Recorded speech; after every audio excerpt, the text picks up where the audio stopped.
When Thomas Smith adopted Kyle, they got along well with him. They got plenty of exercise and the family was happy that he was protecting them. Kyle was enjoying his time as a retired service dog until one day. The Smiths lived in a cottage. That meant that Falls the dog had plenty of room to run until he found something. The family had bought the house with Kyle in mind. They needed to give him room to stretch his legs. Around the house, there were lots of green fields, woods, and many more places for Kyle to explore. Thomas Smith took Kyle for walks every day, but then made a surprising discovery. Kyle didn't like anything more than going for walks. But one day he started to lose interest. He didn't want to go for walks like he used to. Thomas could usually get Kyle out of bed, but he would follow him as long as Kyle just didn't want to go out. Even if he got out of bed, then it was directly ruled out that the little dog was sick. Thomas, Kyle's owner, assumed that Kyle's strange behavior was due to the new environment, that he had to get used to it. But after a few weeks or even months had passed, he was still the same as always. He wouldn't walk outside the house. Thomas knew he had to do something for his new dog. Maybe it was what he was eating. They changed brands of food, they even changed their dog's bed. They thought maybe he needed a more comfortable bed for his old joints. No matter what they tried, nothing seemed to work. They would only find out the problem on their next walk. Thomas tried to keep a positive mindset, but it only got worse. Kyle lost interest in his food and didn't know what he could do for his dog. He had only moved because of Kyle. Why did his behavior change? Thomas would soon have to find out the new reason sooner rather than later, or something bad was going to happen. So he decided to take Kyle to the vet to get him checked out. The vet performed a complete physical exam that did numerous tests to detect any hidden problem. But when the results came back, the vet told Thomas that Kyle was perfectly healthy and still in excellent condition. When Thomas expressed his concern about Kyle's new behavior and lack of energy, the veterinarian was also perplexed.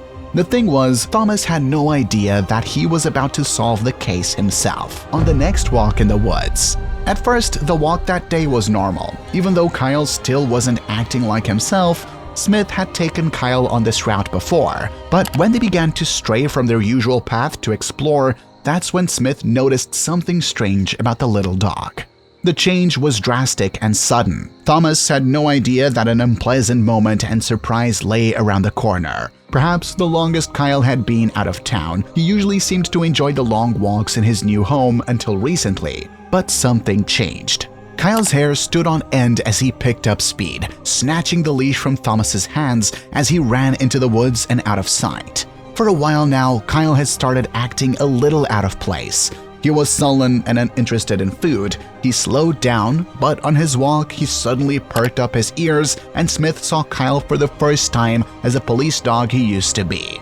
His years of training kicked in again as he sniffed frantically, following a trail that would eventually lead him to a tree. Smith called back to his dog, but he wouldn't come. The dog was still looking for something. Like all dogs, Kyle enjoyed sniffing everything he came across on his walks. Often he would discover small animals, old toys that the children had left behind, and once some old clothes. If there was something out of the ordinary in his path, he would almost always find it. But this time, the source of whatever it was he was trying to find had nothing to do with anything they had seen before, and so much that it would end up in a real police investigation. When Thomas reached his dog, he was confused by Kyle's strange behavior. He looked up, thinking maybe there was an animal in the tree above that was taunting him. But with the branches bare for the winter, he quickly ruled out that any animal could climb up there. Whatever Kyle smelled had to be something he couldn't see, maybe a ghost, or what would it be? Thomas called out to him again, but to no avail. Kyle lay frozen.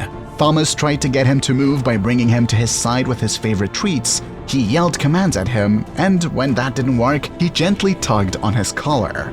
However, Kyle had learned determination and discipline during his training. At some point, he stopped sniffing and sat down next to a huge tree. Thomas was perplexed and a little annoyed by Kyle's behavior and the stubbornness he was showing. Although, yes, Thomas was very curious. He was confused as to what could be of such concern to this highly trained pet.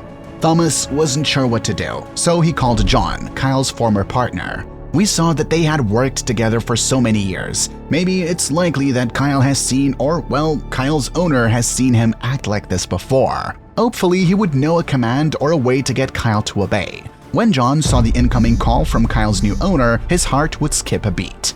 When Thomas explained what was going on, starting with Kyle's change in behavior and his refusal to move, John couldn't help but feel relieved. Indeed, something had happened to Kyle in his career as a dog, but it wasn't as bad as he had imagined, and fortunately for Thomas, John recognized this particular behavior. He explained that whenever they were looking for clues in a case and Kyle found a lead, he was trained to sit and wait near it. When Thomas further explained that Kyle was sitting at the foot of a tree at that very moment, John became anxious. He wondered who he could see inside or around that might warrant Kyle's warning. Thomas looked around to see if he could get help, but who was he kidding? He was deep in the woods, with no chance of anyone coming by. John explained that Kyle was trained to do that if he detected an unusual smell or danger. John told Smith to investigate the tree, but to be careful that it could be dangerous. Is it the drugs? Smith thought. It could turn out to be someone who kept drugs inside the undergrowth of the tree, but what he would find would be a hell of a lot worse. As Smith approached the tree, he saw that the bark was loose. Kyle began to bark loudly, feeling animated. Smith braced himself and peeled it away, revealing the hole inside the tree. After peering into the darkness, suddenly his eyes rolled back and he jumped back. It wasn't the drugs. Kyle was on high alert, waiting for his follow command. Afraid to mess with the crime scene, he made sure not to touch the tree again. Without a moment's hesitation, Smith pulled out a phone and called the only person he could think to report it to. He shakily dialed John's number and with a trembling voice described exactly what Kyle had found in that old tree. John, very disturbed and utterly incredulous, rushed to round up the forensic experts before they all rushed to the scene. As soon as he sees the familiar sight of the cruisers, Kyle couldn't contain his excitement. He runs to John for a reunion that would bring tears to your eyes and an enthusiastic salute to his old friend, but with a serious matter to attend to. Soon, they headed for the tree. John removes the loose portion of bark from the tree. His heart raced and his trembling hands feared to approach, and as Kyle urged him on with his frantic barking, when he looked inside the tree, his eyes widened as he confirms the other vision Thomas had described to him. He would need reinforcements. Kyle had led them to a skeleton that had been hiding inside a tree. However, it was so tightly packed inside the tree, they had to carefully cut it down to assess what he was dealing with. They all held their breath as the remains would be gently removed. Who had they found? As they continued their work, Thomas was surprised. But as well-trained as Kyle was, it was as if he had returned to his normal state. Thomas noticed when Kyle was being nice to John. As he watched Kyle, new information was developing.